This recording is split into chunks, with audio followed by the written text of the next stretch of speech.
Deutéronome, chapitre 21.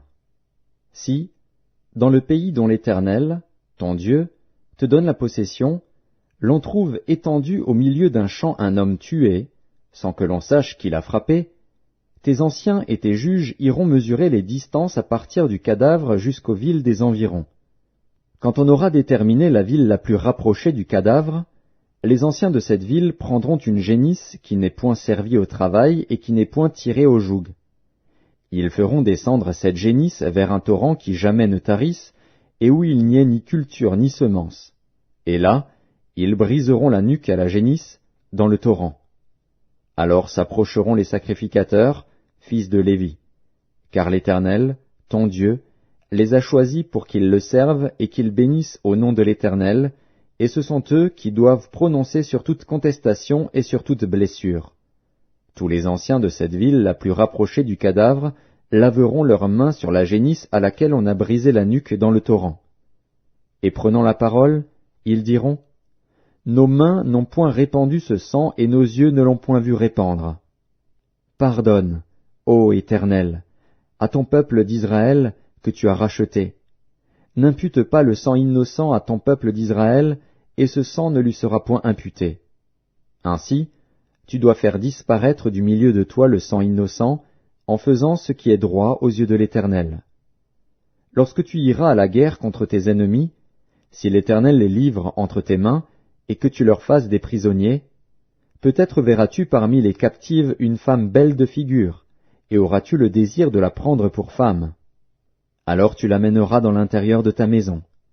Elle se rasera la tête et se fera les ongles, elle quittera les vêtements qu'elle portait quand elle a été prise, elle demeurera dans ta maison, et elle pleurera son père et sa mère pendant 1 mois. Après cela, tu iras vers elle, tu l'auras en ta possession, et elle sera ta femme. Si elle cesse de te plaire, tu la laisseras aller où elle voudra, tu ne pourras pas la vendre pour de l'argent ni la traiter comme esclave, parce que tu l'auras humiliée.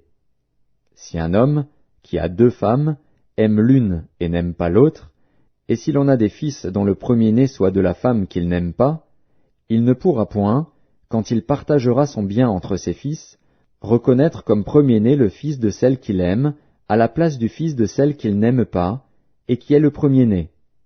Mais il reconnaîtra pour premier-né le fils de celle qu'il n'aime pas, et lui donnera sur son bien une portion double.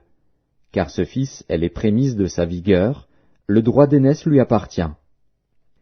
Si un homme a un fils indocile et rebelle, n'écoutant ni la voix de son père, ni la voix de sa mère, et ne leur obéissant pas même après qu'ils l'ont châtié, le père et la mère le prendront, et le mèneront vers les anciens de sa ville et à la porte du lieu qu'il habite.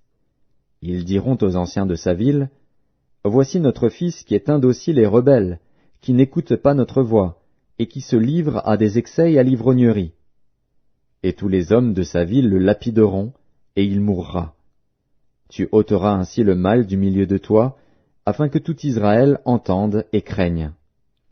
Si l'on fait mourir un homme qui a commis un crime digne de mort, et que tu l'aies pendu à un bois, son cadavre ne passera point la nuit sur le bois. Mais tu l'enterreras le jour même, car celui qui est pendu est un objet de malédiction auprès de Dieu, et tu ne souilleras point le pays que l'Éternel, ton Dieu, te donne pour héritage.